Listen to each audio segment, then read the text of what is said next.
नमस्कार दोस्तों, the legal Indian के इस एपिसोड में आपका स्वागत है। दोस्तों, आज मैं आपके सामने एक बहुत ही इंपॉर्टेंट टॉपिक पे बात करने जा रहा हूँ। आप लोगों में से कई लोग हमसे ये पूछा है कि sir Delhi university faculty of law की एंट्रेंस एग्जामिनेशन की तैयारी कैसे करें।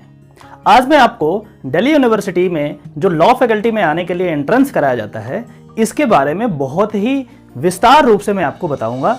मैं कुछ ऐसे पॉइंट्स आपको बताऊंगा, यदि आप इसको ध्यान में रखेंगे तो 2020 में जो एंट्रेंस एग्जामिनेशन होने वाला है लॉ फैकल्टी के लिए, उसमें बहुत ज़्यादा चांस है कि आपका सिलेक्शन हो जाएगा।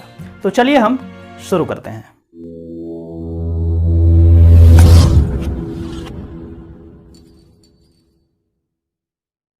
इससे पहले कि मैं ये वीडियो आगे बढ़ाऊं, मैं आपसे रिक्वेस्ट करता हूं कि इस वीडियो को पूरा देखें।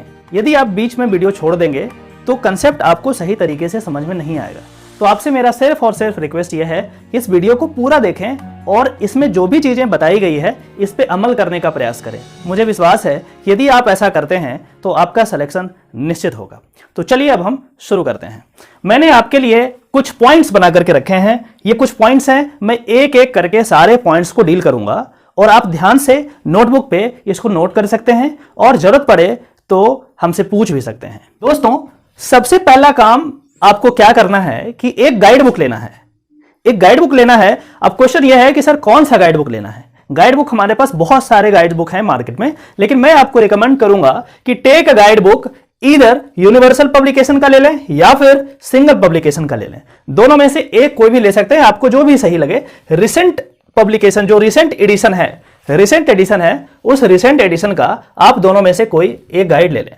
अब इसमें भी लोग कंफ्यूज हो जाते हैं कि सर गाइड के बारे में थोड़ा और विस्तृत रूप से बता दीजिए ताकि हम सही से गाइड का सिलेक्शन कर सकें। मैं आपको फोर्सफुली बिल्कुल भी नहीं कहूंगा कि कौन सा गाइड लेना है, लेकिन मैं आपको हिंट कर रहा हूं, यदि आपके पास समय पर्याप्त है, यदि आपको लगता है कि आपकी तैयारी ऑलरेडी हो चुकी है, ठीक ठाक पढ़ चुके हैं और आपका तैयारी ढंग से हो चुका है और आपके पास पर्याप्त समय है, तो आप यूनिवर्सल पब्लिकेशन की गाइड ले सकते हैं। यदि आपको ऐसा लगता है कि आपके पास बिल्कुल कम समय है, बहुत ही कम समय है, उस सिचुएशन में मैं आपको रिकमेंड करूंगा कि सिंगल पब्लिकेशन का गाइड ले। अब कुछ लोग बोलेंगे कि सर आपका क्यों बात माने हम, बिल्कुल जायज है। मैं इसके पीछे आपको रीजनिंग बताता हूं। देखिए, जो यूनिवर्सल पब्लिकेशन का गाइड होता है, इसमें दिल्ली यूनिवर्सिटी के अलावा जो क्लैट के एग्जाम्स होते हैं या कई अन्य एग्जाम्स होते हैं, उनका भी सिलेबस होता है। सारा कुछ मिक्स और मैच्ड होता है। तो यदि आप इसको करेंगे तो ऑब्वियस सी बात है, एक्सपोजर तो ज्यादा होगा, लेकिन क्या होगा, समय ज्यादा लग जाएगा। इसके ठीक विपरीत यदि हम सिंगल पब्लिकेशन की बात करते हैं तो इसमें समय कम इसलिए लगता है क्योंकि स्पेसिफिक ये दिल्ली यूनिवर्सिटी एग्जामिनेशन के लिए बनाया गया है। तो दिल्ली यूनिवर्सिटी का यदि आपको प्रिपरेशन करना है सोलली, तो आप सिंगल पब्लिकेशन में जा सकते हैं। चलिए, अब तो आपने गाइड ले लिया। चलो, गाइड लेने के बाद दूसरा जो काम है ये इंपॉर्टेंट है कि go through the guide once and prepare yourself mentally. क्योंकि गाइड क्या है, काफी बल्कि है, काफी मोटी गाइड आती है। इस सिचुएशन में कहीं ऐसा ना हो कि आपका हौसला नीचे आ जाए और लगे आपको कि इतना कुछ करना पड़ेगा। जी हां, करना तो पड़ेगा, लेकिन आगे मैं जो ट्रिक बताऊंगा इसके अकॉर्डिंग यदि आप करेंगे तो फट से आप गाइड को सॉल्व कर पाएंगे।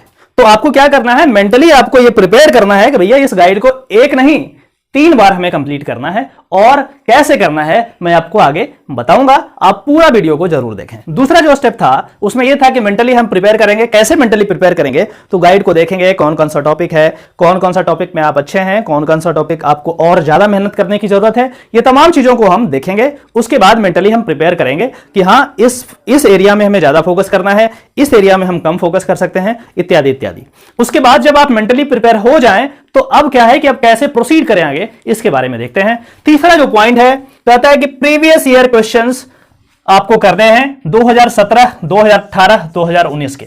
ठीक है, गाइड को देखने के बाद आपको सबसे पहला जो काम करना है, previous year question paper Delhi university faculty of law entrance examination के लिए जो भी है इसको डाउनलोड करना है। अब आपका क्वेश्चन यह हो सकता है कि सर दिल्ली यूनिवर्सिटी तो 1924 से चलता आ रहा है, तो क्या हम इतने साल तक का प्रीवियस ईयर पेपर निकाल करके इसको सॉल्व करें? और यदि ऐसा करते हैं तो हमारे पास समय कहां बच पाएगा। नहीं, आपको नहीं करना है ये सब। आपको मात्र 3 साल का 2017, 2018 और 2019 का पेपर लेना है और इसको बहुत अच्छे तरीके से एनालाइज करना है। अब क्वेश्चन आप कर सकते हैं कि सर 3 साल का ही क्यों, और ज्यादा करें तो क्या कोई नुकसान होगा? देखो भाई, नुकसान तो नहीं होगा, लेकिन मैं आपको इसलिए बता रहा हूं क्योंकि 2017 में मेजर शिफ्ट आया है सिलेबस में, क्वेश्चन पूछने के पैटर्न में। ये चेंजेस आए हैं दिल्ली यूनिवर्सिटी एंट्रेंस एग्जामिनेशन में। 2017 से पहले काफी ज्यादा नंबर ऑफ क्वेश्चंस पूछे जाते थे, लेकिन 2017 से क्या हुआ है कि ये क्वेश्चन का नंबर सीमित कर दिया गया है 100 में।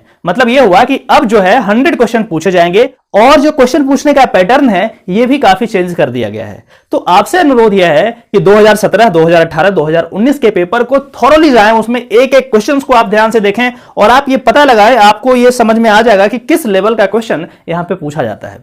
जब आप आगे प्रोसीड करेंगे तो ये जो आपका प्रीवियस रिकॉर्ड रहेगा क्वेश्चन पेपर एनालाइज करने का, ये काफी हेल्प करेगा। ये आपको मदद करेगा यह जानने में या समझने में कि कौन सा टॉपिक ज्यादा इंपॉर्टेंट है और कौन सा टॉपिक से ज्यादा क्वेश्चंस पूछे जाते हैं, उसी पे हमें फोकस करना है। तो इस चीज का विशेष ध्यान रखें। कई लोग क्या होते हैं कि पहले सोचते हैं कि पहले तैयारी कर लेंगे, क्वेश्चन देखने से डरते हैं कि क्या प्रीवियस ईयर का क्वेश्चन देखना है, ये बाद में देख लेंगे, थोड़ा बहुत तैयारी कर लेते हैं उसके बाद। नहीं, ये गलत अप्रोच है। पहले आप क्वेश्चन पेपर को बहुत ही बारीकी से देखें, भले वो समझ में आए नहीं आए उससे फर्क नहीं पड़ता। आप कुछ देखेंगे समझ में जरूर आएगा, कम से कम इतना तो जरूर आएगा कि कौन से टॉपिक से क्वेश्चंस पूछे जा रहे हैं, इतना तो समझ में जरूर आएगा।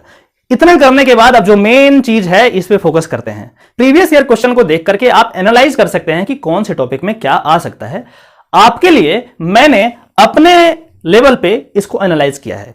मैं आपको बताऊंगा कि ये क्वेश्चन पेपर एनालाइज करने के बाद क्या समरी है, क्या उसका निष्कर्ष है, यही चीज आपसे डिस्कस करने जा रहा हूं। और यदि आप इन तमाम निष्कर्षों पे फोकस करेंगे तो मैं आपको 100% गारंटी देता हूं कि आपका एग्जामिनेशन निकालना आसान हो जाएगा। तो ये आप ध्यान रखिए। तो चलिए, यदि हम एनालाइज करते हैं ये तीनों का पेपर 2017, 2018, 2019 का, तो आप पाएंगे कि इसमें कुछ इंपॉर्टेंट टॉपिक पूछे गए हैं।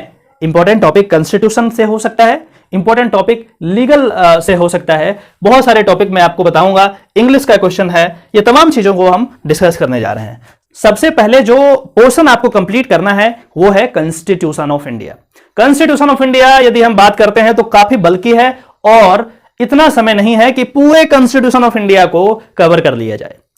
और यह भी बात सत्य है कि एक बार पढ़ने से कॉन्स्टिट्यूशन समझ में आने वाला नहीं है। इतना आसान इंडियन कॉन्स्टिट्यूशन का लैंग्वेज है ही नहीं, इसमें कॉम्प्लिकेशंस है, काफी समय लगता है। लेकिन आपको क्या पढ़ना है मैं आपको बताने जा रहा हूं। इससे पहले कि मैं शुरू करूं, मैं आपको बता दूं कि ये कॉन्स्टिट्यूशनल लॉ के टॉपिक से करीब 12 से 15 क्वेश्चंस पूछे जाते हैं। सबसे पहला यह करना है कि आपको फंडामेंटल राइट जो part 3 of the Indian constitution में दिया गया है, इसको बहुत ही अच्छे तरीके से प्रिपेयर करना है।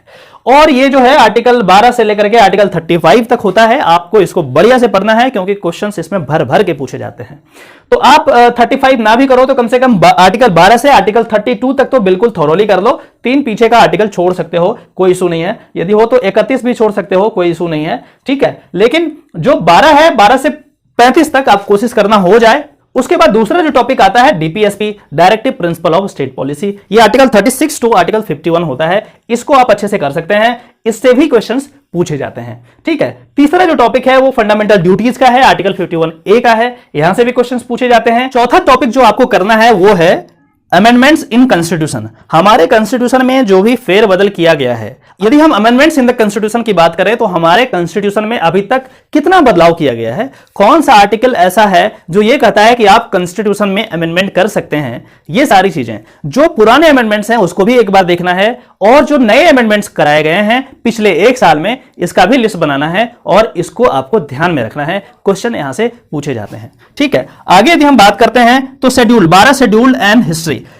आपको पता हो या ना हो, हमारे कॉन्स्टिट्यूशन में कुछ शेड्यूल दिए गए हैं। शेड्यूल एक तरीके से कॉन्स्टिट्यूशन का एक ऐसा पार्ट है जहां पे बहुत सारी चीजों को रख दिया गया है जो मेन कॉन्स्टिट्यूशन में नहीं लिखा है, बट उसको शेड्यूल में डाल दिया गया है। मतलब यह हुआ कि जब भी हम कॉन्स्टिट्यूशन की बात करते हैं, जब भी हम कॉन्स्टिट्यूशन पढ़ते हैं तो शेड्यूल के साथ ही पढ़ते हैं। जैसे हमारे देश में कितने सारे रिकॉग्नाइज लैंग्वेज हैं, ये शेड्यूल 8 में डाला गया है। उसी प्रकार कौन से मिनिस्टर को क्या ओथ लेना है, इसको शेड्यूल 3 में डाला गया है। इस तरीके के कई और शेड्यूल हैं, इसके बारे में आपको जानकारी होनी चाहिए।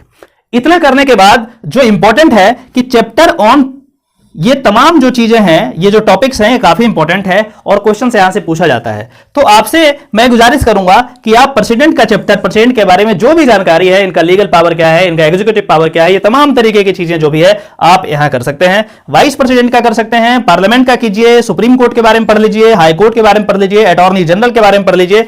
ये सारा टॉपिक आप बिल्कुल बढ़िया से क्लियर कर ले। अब क्वेश्चन ये आएगा कि सर ये सारा टॉपिक कहां से करें? देखिए, ये सारे टॉपिक करने के लिए आप लक्ष्मीकांत नाम की एक बुक है, उसका सहारा ले सकते हैं। लेकिन लक्ष्मीकांत बुक को पूरा नहीं पढ़ना है। पूरा पढ़ोगे आपका समय बर्बाद हो जाएगा और उस तरीके का क्वेश्चन हमारे यहां नहीं पूछा जाता है। तो इन तमाम टॉपिक्स पे आप वहां से प्रिपेयर कर सकते हैं, कोई दिक्कत नहीं है। आप पहले तो गाइड का यूज करें और यहां पे यदि आपके पास समय मिल जाता है तो लक्ष्मीकांत से आप ये 4-5 टॉपिक जो भी है इसको आप कवर कर सकते हैं, कोई दिक्कत नहीं है। अगला जो इंपॉर्टेंट पॉइंट है वो है several important provisions of the constitution. You should know that in our constitution there are several provisions which are very important. If you take out these provisions from the constitution would be merely a document. और इसीलिए इन तमाम provisions को जानना बहुत जरूरी है। Important provisions of the constitution क्या क्या हैं, इसके लिए मैं एक सेपरेट वीडियो बना दूंगा। यदि आपको जरूरत है तो आप कमेंट बॉक्स में जरूर कमेंट करें और यदि ज्यादा नंबर ऑफ कमेंट होंगे तो मैं इस पे एक वीडियो बनाने का प्रयास करूंगा। उसके बाद जो मैं आपसे रिक्वेस्ट करता हूं कि इन टॉपिक्स के लिए, ये कॉन्स्टिट्यूशनल पार्ट के लिए आप गाइड बुक से पढ़ लिया, ये सब टॉपिक के लिए लक्ष्मीकांत से कुछ आपने कर लिया। उसके बाद क्या करना है, एट द सेम टाइम साथ ही साथ इसी चैनल के Delhi university DULLB exam preparation नाम का एक प्लेलिस्ट होगा, वहां से आप जाकर के वीडियो देख सकते हैं। इसी चैनल में एक प्लेलिस्ट है कॉन्स्टिट्यूशन ऑफ इंडिया के नाम से। उस प्लेलिस्ट में जितने भी वीडियो हैं आप उसको जरूर देखें, पूरा देखें, उसको समझने का प्रयास करें और इन केस कोई प्रॉब्लम आ जाता है तो आप हमसे पूछ सकते हैं, इसका पैसा नहीं लगेगा। उसके बाद जो सबसे इंपॉर्टेंट चीज होता है कि ये सारा चीज आपने कर लिया, उसके बाद क्या करना है, आपको अंधाधुंध क्या करना है, क्वेश्चंस बनाने हैं। कैसे क्वेश्चंस? Objective questions. तो क्या करना है, solve objective questions as much as you can. तो कहां से करोगे? गाइड बुक में आपको क्वेश्चंस मिल जाएगा। उसके बाद आपका प्रीवियस ईयर का जो 3 साल का मैंने बताया था, यहां से भी ये क्वेश्चंस को आप करेंगे। तो जितना हो सके क्वेश्चंस उतना करें। लेकिन एक बात का ध्यान रखें कि कई लोग ऐसे करते हैं कि नेट से शुरू हो जाते हैं खोजना कि हाँ कॉन्स्टिट्यूशन का जो क्वेश्चन है वहां से देखना शुरू कर देंगे और बनाना शुरू कर देंगे। मेरी आपसे गुजारिश है ऐसा ना करें। सबसे पहले आपको गाइड बुक में जो क्वेश्चंस दिए गए हैं उसको सॉल्व करना है। उसके बाद हमारे पास जो प्रीवियस ईयर का क्वेश्चन है उसको सॉल्व करना है। और ये सब करने के बाद भी यदि आपको समय बच जाता है तो इन सबको रिवाइज करना है। और इसके बाद भी यदि समय बच जाता है तब आप नेट पे जाकर के जो मर्जी है आप कर लो, कोई इशू नहीं है। लेकिन जो बेसिक चीजें हैं उसको सबसे पहले कंप्लीट करना है। तो एक पोर्शन तो आपका क्लियर हो गया। मान के चलिए यदि आप ऐसा करते हैं तो आपका 10 से 12 क्वेश्चन जो है आराम से बन सकता है, कोई इशू नहीं है। दूसरा जो इंपॉर्टेंट टॉपिक हमारे पास है वो है लीगल पार्ट। लीगल पार्ट, कोई भी लॉ का एग्जामिनेशन हो, लीगल पार्ट बहुत ही इंपॉर्टेंट होता है और विदाउट लीगल पार्ट आप इसको क्रैक नहीं कर सकते हैं। ये बात अपने दिमाग में बिठा लें। जब तक इस टॉपिक को आप थॉरोली नहीं पढ़ेंगे, इनके क्वेश्चंस नहीं कर पाएंगे तो आपका जो सिलेक्शन है इस पे एक प्रश्नवाचक चिन्ह लग जाएगा कि सिलेक्शन होगा या नहीं होगा। आखिर मैं ऐसा क्यों बोल रहा हूं, इसके पीछे कारण है। यदि हम स्पेसिफिकली दिल्ली यूनिवर्सिटी की बात करें तो मैं एक आपको कहानी सुनाता हूं। यह कहानी ध्यान से सुनिएगा क्योंकि यह कहानी मेरे एक्सपीरियंस पे आधारित है जो कि मैंने दिल्ली यूनिवर्सिटी में गेन किया है। Delhi is a hub for civil services exam preparation. यहां पे लाखों की तादाद में लोग आते हैं सिविल सर्विसेज का जो एग्जाम है उसको प्रिपेयर करने के लिए। और पास में ही मुखर्जी नगर का जो एरिया है इसमें हजारों हजार लोग होते हैं जो कि सिविल सर्विस का प्रिपरेशन करते हैं। ये क्या करते हैं कि Delhi university faculty of law का एग्जामिनेशन भी देते हैं और कोशिश करते हैं कि लॉ में भी इनका एडमिशन हो जाए और ये सिविल सर्विस का प्रिपरेशन भी करते रहें। संभवतः इन्हें जानकारी नहीं होती है लॉ के बारे में और इसीलिए ऐसा करते हैं क्योंकि दोनों का जो सिलेबस है वो काफी ह्यूज है। यदि हम लॉ की बात करें तो अपने आप में बहुत ही ह्यूज सिलेबस है, you can not even think of. और at the same time if you talk about the syllabus of civil services, ये भी कम नहीं है, ये भी बहुत ही बड़ा, बहुत ही वास्ट सिलेबस होता है। इस सिचुएशन में क्या होता है कि एडमिशन तो ये ले लेते हैं। एडमिशन कैसे होता है कि पहले क्या होता था, कॉन्स्टिट्यूशन का पार्ट पूछा जाता था, उसके बाद जो है जनरल नॉलेज पूछा जाता था, जीएसजी के पूछा जाता था और जो सिविल सर्विस के प्रिपरेशन करने वाले होते थे इनको इनकी अच्छी जानकारी होती थी, लिहाजा ये एडमिशन ले लेते थे। लेकिन एडमिशन लेने के बाद क्या होता था, इनका अटेंडेंस पूरा नहीं हो पाता था क्योंकि फोकस तो कोचिंग पे होता था। उसके बाद क्या होता था कि ये एग्जामिनेशन में फेल होने लगे। क्योंकि ये लॉ पे ध्यान नहीं देते थे, प्रिपरेशन तो सिविल सर्विस का कर रहे थे, तो लॉ के सब्जेक्ट में पास होना आसान नहीं होता है, तो ये फेल हो जाते थे। उसके बाद क्या होता था कि ये इनका अटेंडेंस पूरा नहीं हो पाता था, तो कुछ लोग डिटेन भी हो जाते थे, तमाम तरीके की चीजें होती थी। तो कुल मिलाकर के इसके कारण ऐसा हुआ कि इनटेक जो है दिल्ली यूनिवर्सिटी में, इनटेक जो है करीब 2300-2400 स्टूडेंट का होता है, और आउटपुट जो है वो बहुत कम होने लगा। 600, 800, 900, 1000 इस तरीके से एलएलबी करके कंप्लीट करने लगे। बाकी लोग फेल होने लगे, बाकी लोग अटेंडेंस में डिटेन होने लगे, तमाम तरीके की बातें हुई। जब इस पे विश्लेषण किया गया कि आखिर ऐसा क्यों हो रहा है कि इनटेक हम इतना ले रहे हैं और आउटपुट हमारे पास बहुत कम है, ऐसा क्यों, तो पता चला कि यहां पे बहुत सारे ऐसे स्टूडेंट हैं जो एडमिशन तो ले लेते हैं, लेकिन वो लॉ की पढ़ाई ढंग से नहीं करते हैं, और इसके कारण पूरे इंस्टीट्यूशन को सफर करना पड़ता है। और यही सब कारण है कि अब रिसेंट जो है क्वेश्चन पूछने का पैटर्न है, इसमें चेंज किया गया। अब चेंज कैसे किया? ये चेंज ऐसे किया कि ये जो लीगल पार्ट है, इसका जो क्वेश्चन है, नंबर ऑफ क्वेश्चन ज्यादा बढ़ा दिया। आखिर ऐसा इन्होंने क्यों किया? इसका कारण है, इन्होंने ऐसा इसलिए किया कि जो सिविल सर्विस का प्रिपरेशन करने वाले लोग हैं, वो कॉन्स्टिट्यूशन तो पढ़ते हैं, वो जीके जीएस तो पढ़ते हैं, वो करंट अफेयर्स तो पढ़ते हैं, लेकिन लीगल पार्ट नहीं पढ़ते, वो लॉ नहीं पढ़ते, क्योंकि उनका रिक्वायरमेंट लॉ का नहीं होता है। और जब हम लॉ का क्वेश्चन यहां पे बढ़ा देंगे तो ऑटोमेटिक क्या होगा कि ऐसे लोग जो मजे मजे में एडमिशन लेना चाहते हैं, मजाक में लॉ करना चाहते हैं, इन लोगों का सफाया हो पाएगा। और ऐसा ही हुआ। यही कारण है कि 2017 में सिलेबस चेंज हुआ, और उसके बाद जो क्वेश्चंस बनते हैं उसमें लीगल पार्ट जो है, इनका नंबर ऑफ क्वेश्चंस काफी ज्यादा होता है। ये 25 से 30 क्वेश्चन आपको मिल जाएंगे। कॉन्स्टिट्यूशन का मात्र 12 से 15 क्वेश्चंस होता है, और लॉ के क्वेश्चंस इन्होंने क्या किए? बढ़ा दिए। अब जो सिविल सर्विस के प्रिपरेशन करने वाले लोग हैं, उनके लिए लॉ पढ़ना आसान नहीं होता है। इसीलिए क्या होता है कि जो जेन्युइन कैंडिडेट हैं, जिनको लॉ पढ़ने की जरूरत है, वही अब आप आते हैं। सिविल सर्विस वाले जो मजाक मजाक में लॉ ले लेते थे और बाद में छोड़ देते थे, या फेल हो जाते थे, या डिटेन हो जाते थे, इनका जो नंबर है धीरे धीरे रिड्यूस हो रहा है। तो आप ध्यान से समझिए, ये आपको कोई और दूसरा चैनल वाला नहीं बताएगा, क्योंकि वो खुद एक्सपीरियंस ऐसा नहीं किया होगा। ये मेरा पर्सनल एक्सपीरियंस है। मैं पिछले 6 साल से दिल्ली यूनिवर्सिटी में हूं, मेरी ग्रेजुएशन वहीं से हुई है, उसके बाद मैंने लॉ वहीं से कंप्लीट की है। तो अब क्वेश्चन ये है कि इसकी तैयारी कैसे करें, है तो बड़ा इंपॉर्टेंट पार्ट। इसका तैयारी बहुत ही अच्छे तरीके से आपको करना है। इसमें क्या क्वेश्चन पूछे जाएंगे, टॉपिक्स क्या पूछे जाएंगे, इसके बारे में चर्चा करूंगा। आईपीसी के क्वेश्चंस होंगे, इंडियन पिनल कोड अपने आप में इतनी मोटी बुक है, लेकिन आपको क्या पढ़ना है, कैसे पढ़ना है, मैं आपको धीरे धीरे बताता रहूंगा। आप इस चैनल को सब्सक्राइब कर लें और बेल बटन भी हिट कर दें, ताकि जो भी आगे वीडियो में बनाऊं आप तक ये पहुंच जाए। ठीक है, आईपीसी के बारे में पढ़ना है, सीआरपीसी क्रिमिनल प्रोसीजर कोड, इसके बारे में पढ़ना है। मैं कोशिश करूंगा कि ये दोनों या हर एक टॉपिक में जो इंपॉर्टेंट चीजें हैं, इसके बारे में हम एक सेपरेट वीडियो बनाएं, मतलब हर एक टॉपिक से एक सेपरेट वीडियो बना दें, ताकि आपको प्रिपरेशन करने में आसानी हो। उसके बाद कॉन्ट्रैक्ट लॉ में बहुत सारी चीजें हैं, उसके बारे में पढ़ना होता है। टॉर्ट लॉ है, फैमिली लॉ में जैसे हिंदू मैरिज एक्ट हो गया, मुस्लिम लॉ हो गया, हिंदू सक्सेशन एक्ट हो गया, तमाम तरीके की चीजें हैं। आपको थोड़ा थोड़ा आइडिया तो होना ही चाहिए। आईपीआर इंटेलेक्चुअल प्रॉपर्टी राइट के बारे में पढ़ना है। एडीआर अल्टरनेट डिस्प्यूट रेजोल्यूशन के बारे में थोड़ा सा आइडिया होना चाहिए। Focus on basic provision of law. अब क्वेश्चन यह है कि सर ये तो इतना ज्यादा वास्ट है कि यदि आप पढ़ोगे तो शायद पूरा आईपीसी भी आप कंप्लीट नहीं कर पाओ, इतना वास्ट है आईपीसी। अब कैसे करोगे इसको? इसके लिए आपको थोड़ा सा ध्यान रखना पड़ेगा, कैसे क्वेश्चंस पूछे जाते हैं, इन तमाम क्वेश्चंस का ध्यान रखना पड़ेगा। मैं कोशिश करूंगा कि इस पे वीडियो बनाता रहूं। इसमें पूरा डीप जाने की जरूरत नहीं है, बेसिक चीजें हैं। जैसे मान के चलो कि मर्डर के बारे में बात करते हैं, तो मर्डर कौन से सेक्शन में है, कहां पे है मर्डर, क्या डिफरेंस है मर्डर और कल्पेबल होमिसाइड में, इन तमाम चीजों को आप ध्यान से रखेंगे। थेफ्ट यदि है तो क्या ऐसा करोगे कि वो माना जाएगा कि ये थेफ्ट है, कौन से सेक्शन में थेफ्ट डिफाइन किया गया है, ये सारी चीजें आपको जाननी चाहिए। मैं सेपरेट वीडियो बनाता रहूंगा इसके लिए। उसके बाद जो फिर से सेम चीज है कि solve questions, objective questions as much you can, जितना हो सके आपसे 1000, 2000, 4000 जितना क्वेश्चन आपको सॉल्व करना है, ऑब्जेक्टिव क्वेश्चन सॉल्व करते रहें। और जो क्वेश्चन उसमें प्रॉब्लम हो उसको अलग से नोट करें और बार बार उसको रिवाइज करते रहें। यदि कोई समस्या आ जाए तो आप पूछ सकते हैं, कोई इशू नहीं है, इसका पैसा आपसे नहीं लिया जाएगा। एक क्वेश्चन आता है इंपॉर्टेंट डेट से कि किस डेट को क्या मनाया जाता है।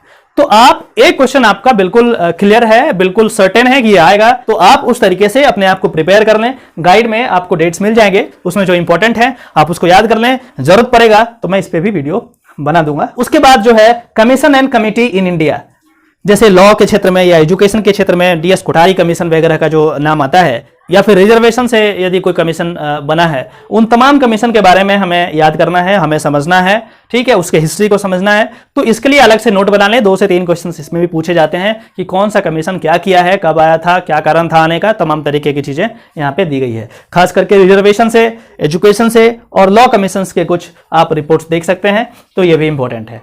उसके बाद जो इंपॉर्टेंट चीज है वो इंग्लिश पोर्शन आता है। इंग्लिश में भी कम से कम 10 से 12 क्वेश्चंस पूछे जाते हैं, इसमें कोई दिक्कत नहीं है, ठीक है। कभी कभी 12 से 15 क्वेश्चन भी हो जाता है, तो मान के चलिए 10, 12, 13 मतलब 10 से 15 के बीच में क्वेश्चन आएगा। मैं आपको बताना चाहूंगा कि इंग्लिश लैंग्वेज को प्रिपेयर करने का 2 तरीका होता है। हमारे पास 2 तरीके के स्टूडेंट होते हैं। एक स्टूडेंट तो वैसे होते हैं जिनकी इंग्लिश जो है कमजोर होती है, दूसरे ऐसे होते हैं कि जिनकी इंग्लिश ठीक ठाक होती है, और तीसरे होते हैं जिनकी इंग्लिश काफी अच्छी होती है। जिनकी इंग्लिश काफी अच्छी है उनको टेंशन नहीं लेना है इस पोर्शन का, कोई इशू नहीं है। बस आपको क्या करना है कि प्रीवियस ईयर क्वेश्चंस में जाना है, उसको एक बार देख लेना, दैट्स ऑल, खत्म बात। ज्यादा इस पे फोकस नहीं करना है। दूसरे जो है कि जिनका मीडियम है, थोड़ा बहुत उनको प्रयास करना पड़ेगा, प्रीवियस ईयर क्वेश्चन देखें और उसी तरीके के और भी क्वेश्चंस गाइड बुक में होंगे, उसको सॉल्व करने का प्रयास करें।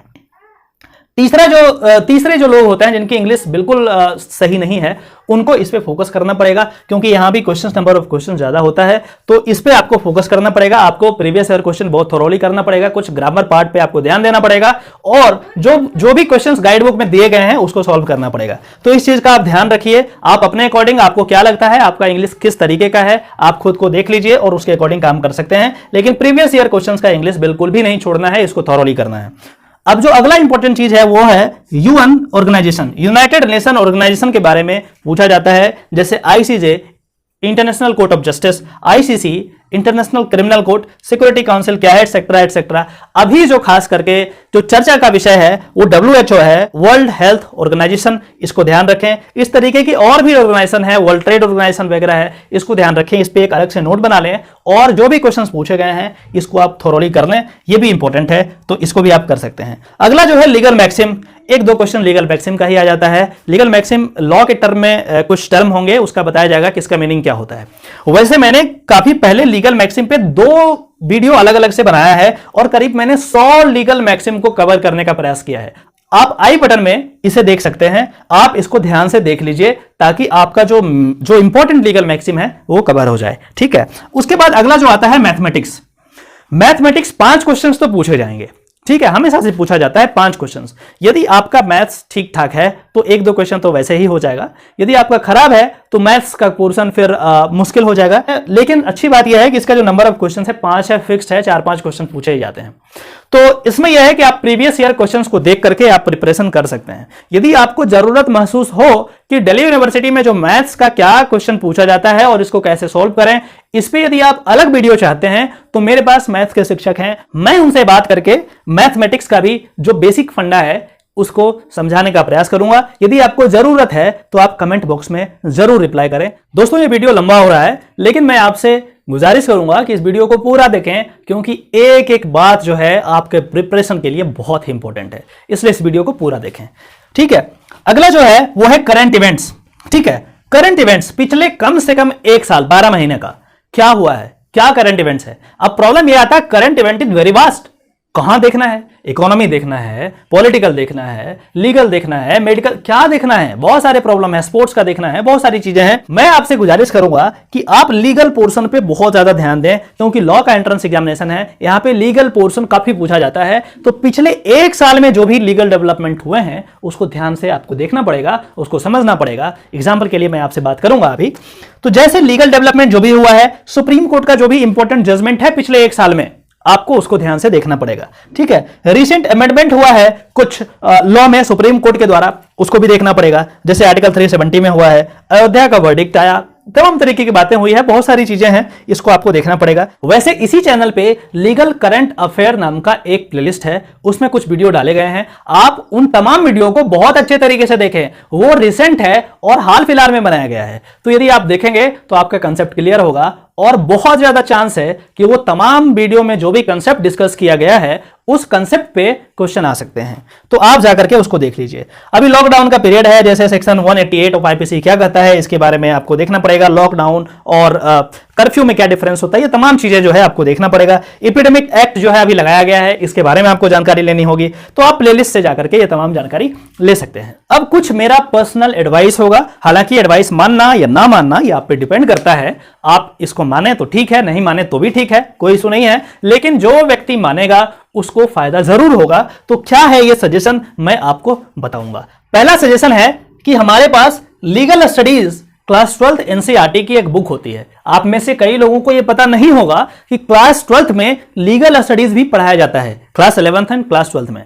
मैं आपको क्लास 11th की जो एनसीईआरटी बुक है उसको पढ़ने का रिकमेंडेशन नहीं करूंगा, क्योंकि वो काफी लेंदी है और एग्जामिनेशन पॉइंट ऑफ व्यू से वो इंपॉर्टेंट नहीं है। लेकिन क्लास 12th की जो एनसीईआरटी बुक है ये काफी इंपॉर्टेंट है, बहुत ही ल्यूसिड वे में वहां बताया गया है। 7 यूनिट है इस बुक में, आपको पीडीएफ जो है इसका डिस्क्रिप्शन में मिल जाएगा, आप वहां से डाउनलोड कर सकते हैं और इसको आप पढ़ सकते हैं। क्या क्या टॉपिक है, पहला जो टॉपिक है जुडिशरी का, वो इंपॉर्टेंट है। Law of property, contract law, law of tort, criminal law, administrative law, ये दूसरा यूनिट है। तीसरा यूनिट इस बुक का है एडीआर, अल्टरनेट डिस्प्यूट रेजोल्यूशन। चौथा यूनिट है ह्यूमन राइट्स इन इंडिया। पांचवा है लीगल प्रोफेशन इन इंडिया। छठा है लीगल सर्विसेज और सातवां है इंटरनेशनल कंटेक्स्ट। इसमें इंटरनेशनल ऑर्गेनाइजेशन, यूएन ऑर्गेनाइजेशन वगैरह सारा कुछ कवर हो जाता है। तो यदि आपके पास समय है तो आप इस बुक को जरूर पढ़ें, जरूर पढ़ें। बहुत अच्छी बुक है, बहुत ही बेहतरीन बुक है, आप इसको पढ़ें। लेकिन हाँ, आप थोड़ा फास्ट पढ़ें, इसको फास्ट पढ़ें। हर दिन कम से कम एक यूनिट आप कर लें। इस यूनिट में थोड़ा सा समय लगेगा, इसमें 2-3 दिन दे सकते हैं। इसमें एक दिन में ये पढ़ लें, दूसरे दिन में ये पढ़ लें, तीसरे दिन में जो है ये पढ़ लें, 2 दिन यहां पे दे दें, चौथे दिन में ये पढ़ लें, 5वें दिन में ये पढ़ लें, छठा, 7वां, 8वां, मतलब 10 दिन, 10 डेज, 10 दिन में आप ये बुक कंप्लीट कर लें। आप यदि ऐसा करेंगे तो बहुत सारी बेसिक जानकारी आपको मिल जाएगी और उसके साथ साथ इस बुक में जो भी चीजें दी गई है इसका कुछ कंसेप्ट आपको मेरे ही चैनल पे वीडियो के माध्यम से मिल जाएगा। जैसे what is difference between adversarial system and inquisitorial judicial system, ये सब बहुत ही बेसिक चीजें हैं और क्वेश्चन पूछा जाता है तो आपको बिल्कुल समझ में नहीं आएगा कि आखिर क्या करना है। तो ये तमाम चीजें आप कर सकते हैं, बिल्कुल कोई दिक्कत नहीं है। दूसरा जो सजेशन मेरा है कि कीप रिवाइजिंग, आपको बार बार रिवाइज करना है, क्योंकि रिवाइज नहीं करोगे भूल जाओगे आप, तो रिवाइज करना है। तीसरा है all videos of this channel are relevant, go through it once for sure. हर एक वीडियो जो भी बताया गया इसमें लीगल इश्यूज पे है, आप इसको थॉरोली जाएं और उसके बाद यदि कोई प्रॉब्लम आ जाए तो ऑब्वियसली आप हमसे डायरेक्टली पूछ सकते हैं। मेरा नंबर जो है डिस्क्रिप्शन में आपको मिल जाएगा, वहां से आप व्हाट्सएप कर सकते हैं, ईमेल पे पूछ सकते हैं, कोई इशू नहीं है। सबसे लास्ट जो है, हमारी टीम ने the legal Indian test series के नाम से 5 टेस्ट सीरीज बनाए हैं, जिसमें ये तमाम चीजें जो है कवर किया गया है रिसेंट सिलेबस को ध्यान में रखते हुए। यदि आप चाहें तो ये टेस्ट सीरीज हमसे खरीद सकते हैं और बहुत ही मिनिमल अमाउंट पे। इस टेस्ट को बनाने में मेरी टीम बहुत ज्यादा मेहनत करती है, तो इसके लिए हम एक टोकन अमाउंट चार्ज करते हैं, दैट इज ओनली 149 पर टेस्ट। और इस टेस्ट में आपको टेस्ट दिया जाएगा, उसके बाद उसका एक्सप्लेनेशन दिया जाएगा, और फिर भी यदि कोई डाउट होगा तो 24 आवर में से कभी भी आप चाहें तो उस डाउट को हमें व्हाट्सएप पे मैसेज कर सकते हैं, क्वेश्चंस को मैसेज कर सकते हैं और हमसे अपॉइंटमेंट टाइम ले सकते हैं, ताकि मैं उस समय में आपको उस चीज को बढ़िया से समझा सकूं। तो ये सारी सुविधाएं इसमें मौजूद है। आप चाहें तो टेस्ट सीरीज ले सकते हैं, कोई जरूरी नहीं है कि 5 का 5 टेस्ट सीरीज आप ले लो। आप चाहो तो पहला 1 टेस्ट सीरीज लेकर के देख लो, 2 लेकर के देख लो, 3 लेकर के देख लो, आपकी मर्जी, जैसा भी आपको सही लगे। लेकिन हमारे पास 5 टेस्ट सीरीज बनाया गया है, इससे ज्यादा हमने नहीं बनाया है और बहुत मेहनत करके इन तमाम चीजों को इनकॉर्पोरेट करके मैंने बनाया है। तो आप चाहें तो ऐसा कर सकते हैं। यदि आपको लेना है तो आप इस नंबर पे 9958429420 या फिर ईमेल पे ithelegalind@gmail.com पे मैसेज कर सकते हैं और उसके बाद आपको ये टेस्ट वहां पे प्रोवाइड किया जाएगा। ये मैंने प्रयास किया है कि आपको बहुत ही अच्छे तरीके से कैसे प्रिपरेशन करना है इसके बारे में बताऊं, और आपके पास समय बिल्कुल कम है, बिल्कुल सिंसियर हो जाइए और आज से ही पढ़ना स्टार्ट कर दीजिए। जैसे जैसे मैंने बताया है उस तरीके से आप कंप्लीट कीजिए, और यदि कोई प्रॉब्लम आ जाए तो आप पूछ सकते हैं, पूछने का एक्स्ट्रा पैसा नहीं लिया जाएगा आपसे, कोई दिक्कत नहीं है। यदि आप चाहते हैं कि किसी और टॉपिक पे मैं वीडियो बनाऊं तो आप कमेंट बॉक्स में कमेंट करें, ताकि मैं और मेरी टीम इस पे विचार कर सके, और यदि आपका कमेंट ज्यादा होगा तो मैं कोशिश करूंगा कि इस पे भी एक वीडियो बना दिया जाए।